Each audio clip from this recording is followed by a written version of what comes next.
of a new god. And this was that god in honor of him called Serapis. Now, it was really a composite deity, as you see here.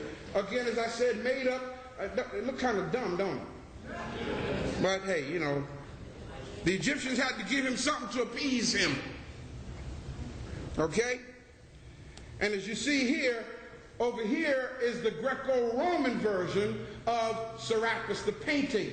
How do you know that's Serapis? By the cup on top of his head.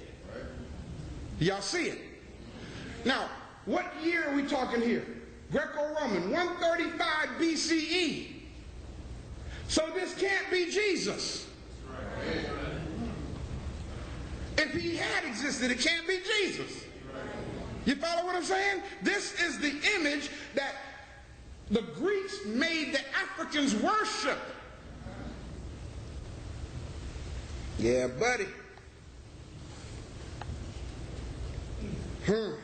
In fact, to show you how deep this goes, there was a correspondence from Emperor Hadrian referring to the Alexandrian worshippers. Where's Alexandria? Come on, talk to me. Where's Alexandria? In Egypt, Africa, right? Yes. The Alexandrian worshippers of Serapis calling themselves what? The bishops of Christ. Now that's deep. There was no Jesus. There was no Jesus. But yet these people refer to themselves as the bishops of Christ. And here's what he says. Egypt, which you commended to me, my dearest Sir Servianus, I have found to be wholly fickle and inconsistent. Putting down Egypt, okay. I can deal with that. And continually wafted about by every breath of fame, the worshippers of Serapis here are called what? Wait a minute. The worshippers of Serapis are called Christians. And those who are devoted to the god Serapis, I find, call themselves the bishops of Christ. Don't take my word for it, family. Go verify it. Just type this in right here on the internet. This whole thing will come up. Now, what does that mean?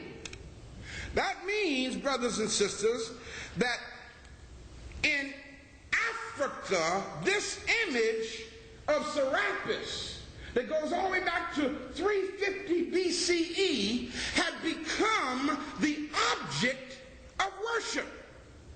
Y'all following me? This was by command. Arius.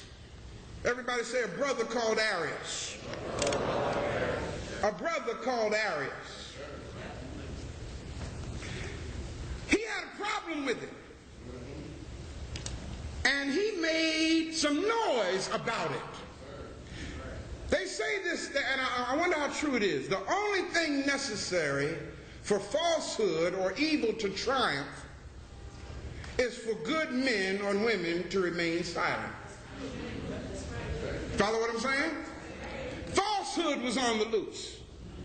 A black man named Arius from Libya came forth and said, enough is enough. He began to explain to them, and you all see what years he lived here, 256 to 336 AD. So guess what? We're talking about the time of the Council of Nicaea, 325 AD. Needless to say, you see, he died 11 years later. Okay? I wonder, did he die or was he killed? Arius, yeah, buddy. Arius lived at a time when the church was divided because of the Christological dispute which he was instrumental in starting. He taught that, and everybody write this down, Christus, C-H-R-I-S-T-U-S,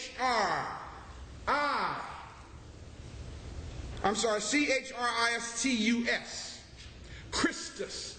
Christus was also the nickname for Serapis. What word do you see there? Christ, exactly. Not a Jesus, Serapis. And guess what, y'all? This was deep. This marble image right here, this is the newfangled version of Serapis. Okay, and they've used this bearded figure. This is now the image that they use for Jesus today. Okay, because Serapis, or I do in a few minutes show you the comparison. This marble bust of Serapis, which is in where? London Museum. Right now, as I'm talking to you, that's in the London Museum. You were there, did you see it? Yeah, that's what I'm saying. This is in the London Museum. Why haven't we been taught this? Why, y'all who grew up in the church all your life, why weren't you taught this? Why were not taught it? You can't teach it. Because it will cause the Christian church to shut down. Arius was making noise, man. He was telling everybody, this deity that y'all are worshiping,